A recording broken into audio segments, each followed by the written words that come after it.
بسم اللہ الرحمن الرحیم۔ اسلامک لائبریری میں آپ سب کو خوش آمدید کہتی ہوں۔ ویڈیو دیکھنے کے لیے میرے چینل کو سبسکرائب کر لیں اور بیل آئیکن کو کلک کر دیں تاکہ میری آنے والی ویڈیوز کا نوٹیفیکیشن آپ کو وقت پر ملتا رہے۔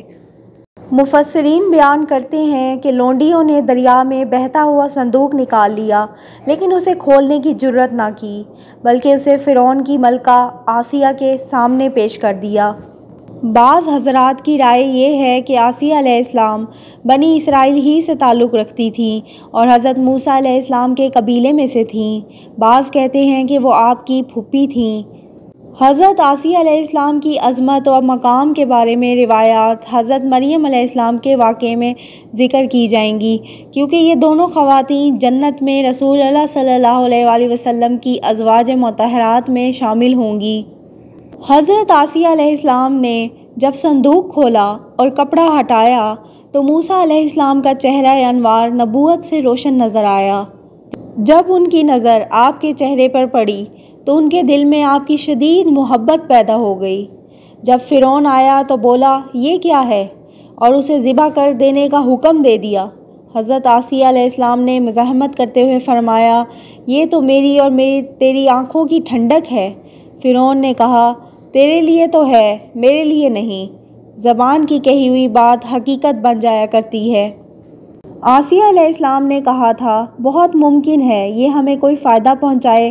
اللہ تعالیٰ نے انہیں وہ فائدہ عطا فرما دیا جس کی انہوں نے امید ظاہر کی تھی۔ دنیا میں یہ فائدہ کہ انہیں آپ کی وجہ سے ہدایت نصیب ہوئی اور آخرت میں یہ کہ آپ کی وجہ سے انہیں جنت میں ٹھکانہ مل گیا۔ انہوں نے فرعون سے کہا یا ہم اسے اپنا بیٹا ہی بنا لیں۔ انہوں نے آپ کو اس لیے منہ بولا بیٹا بنا لیا کہ ان کے ہاں اولاد نہیں ہوتی تھی۔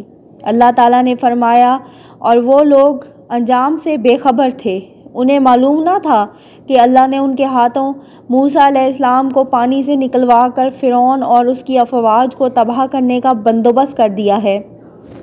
حضرت موسیٰ علیہ السلام فرعون کے محل میں چلے گئے۔ ادھر ان کی والدہ محترمہ بیٹے کی جدائی اور فراق میں سخت غمگین ہو گئیں۔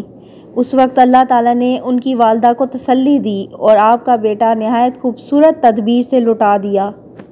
حضرت ابن عباس رضی اللہ عنہما اور دوسرے علماء نے فرمایا موسیٰ کی والدہ کا دل خالی ہو گیا۔ اس کا مطلب یہ ہے کہ موسیٰ کے سوا دنیا کے ہر کام اور خیال سے خالی ہو گیا، یعنی دل بہت بے قرار ہو گیا۔ قریب تھا کہ اس واقعے کو ظاہر کر دیتیں، یعنی سب کے سامنے آپ کے بارے میں پوچھنے لگتیں، اگر ہم اس کے دل کو ڈھارس نہ دے دیتے، یعنی صبر و ثبات سے نہ نوازتے تاکہ وہ یقین کرنے والوں میں رہے۔ اور موسیٰ علیہ السلام کی والدہ نے آپ کی بہن سے کہا یعنی تو اس کے پیچھے پیچھے جا اور اس کے حالات معلوم کر کے مجھے بتا، لہٰذا وہ اسے دور ہی دور سے دیکھتی رہیں۔ قتادہ رحمہ اللہ فرماتے ہیں یعنی وہ انہیں اس انداز سے دیکھتی رہیں گویا مقصود ان کا خیال رکھنا نہیں بلکہ اپنے کسی کام سے جا رہی ہیں۔ اس لیے فرمایا اور ان فرعونیوں کو اس کا علم بھی نہ ہوا۔ حضرت موسیٰ علیہ السلام جب فرعون کے محل میں پہنچ گئے تو ان لوگوں نے آپ کو کچھ کھلانا پلانا چاہا لیکن آپ نے نہ کسی عورت کا دودھ پیا اور نہ کوئی اور چیز قبول کی۔ وہ لوگ بہت پریشان ہوئے، آپ کو ہر طرح غذا دینے کی کوشش کی لیکن آپ نے کچھ نہ کھایا پیا۔ جیسے اللہ تعالیٰ نے فرمایا ان کے پہنچنے سے پہلے ہم نے موسیٰ پر دائیوں کا دودھ حرام کر دیا تھا۔ انہوں نے آپ کو عورتوں کے ہاتھ بازار بھیجا کہ شاید کوئی ایسی عورت مل جائے جو آپ کو دودھ پلا سکے۔ وہ لوگ وہاں کھڑے تھے اور عورتیں جمع تھیں کہ آپ کی ہمشیرہ نے آپ کو دیکھ لیا۔ انہوں نے یہ ظاہر نہ کیا کہ وہ آپ کو جانتی ہیں بلکہ کہا کیا میں تمہیں ایسا گھرانہ بتاؤں جو تمہارے لیے اس بچے کی پرورش کرے اور ہوں بھی وہ اس بچے کے خیر خواہ۔ حضرت ابن عباس رضی اللہ عنہما فرماتے ہیں جب موسیٰ علیہ السلام کی بہن نے یہ بات کہی تو ان لوگوں نے کہا تجھے کیا معلوم کہ وہ اس کے خیر خواہ ہوں گے اور اس پر شفقت کریں گے۔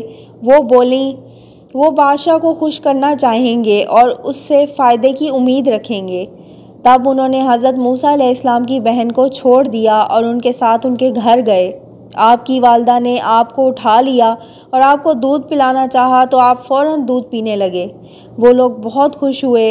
ایک آدمی نے جا کر فوراً آسیہ علیہ السلام کو خوشخبری دی۔ آسیہ علیہ السلام نے موسیٰ علیہ السلام کی والدہ کو محل میں بلا لیا اور انہیں وہیں رہنے کی پیشکش کی اور کہا کہ ان پر ملکہ کی نظر عنایت ہوگی۔ انہوں نے یہ پیشکش قبول کرنے سے معذرت کر لی اور عرض کی کہ میں بال بچوں والی عورت ہوں اور میرا خاوند بھی موجود ہے، اس لیے خاوند کی خدمت اور بچوں کی دیکھ بھال کے لیے مجھے اپنے گھر میں ہی رہنا پڑے گا۔ میں تو دودھ پلانے کی خدمت اسی صورت میں انجام دے سکتی ہوں کہ آپ بچے کو میرے ساتھ ہی میرے گھر رہنے دیں۔ آسیہ علیہ السلام نے اجازت دے دی اور موسیٰ علیہ السلام کی والدہ کی تنخواہ مقرر کر دی۔ اس کے علاوہ انعامات سے بھی نوازا۔ آپ بچے کو لے کر گھر آ گئیں اور اللہ نے بیٹے کو ماں سے ملا دیا۔ ارشاد باری تعالیٰ ہے، پھر ہم نے اسے اس کی ماں کی طرف لوٹا دیا تاکہ اس کی آنکھیں ٹھنڈی رہیں۔ یعنی اللہ نے آپ کو واپس پہنچانے کا اور رسول بنانے کا وعدہ فرمایا تھا، تو اب واپس پہنچانے کا وعدہ پورا ہو گیا ہے، اور اس سے یہ ثابت ہوتا ہے کہ ان کی رسالت کی خوشخبری بھی سچ ہے، جو ضرور پوری ہوگی، لیکن اکثر لوگ نہیں جانتے۔ جس رات موسیٰ علیہ السلام کو اللہ تعالیٰ سے ہم کلام ہونے کا شرف حاصل ہوا، اس موقع پر اللہ تعالیٰ نے موسیٰ علیہ السلام کو اپنے احسانات یاد دلاتے ہوئے فرمایا، ہم نے تجھ پر ایک بار اور بھی بڑا احسان کیا ہے، جب ہم نے تیری ماں کو وہ الہام کیا جس کا ذکر اب کیا جا رہا ہے کہ تو اسے صندوق میں بند کر کے دریا میں چھوڑ دے، بس دریا اسے کنارے لا ڈالے گا اور میرا اور خود اس کا دشمن اسے لے لے گا، اور میں نے اپنی طرف کی خاص محبت و مقبولیت تجھ پر ڈال دی تاکہ تیری پرورش میری آنکھوں کے سامنے کی جائے۔ یعنی تجھے آرام و آسائش کے ساتھ بہترین غذا اور بہترین لباس ملے۔ یہ سب اس لیے ہے کہ تجھے میری خصوصی حفاظت حاصل ہے، کیونکہ میں نے تجھ پر احسانات فرمائے اور تیرے لیے وہ کچھ مقدر فرمایا جس کی قدرت میرے سوا کسی کو حاصل نہیں۔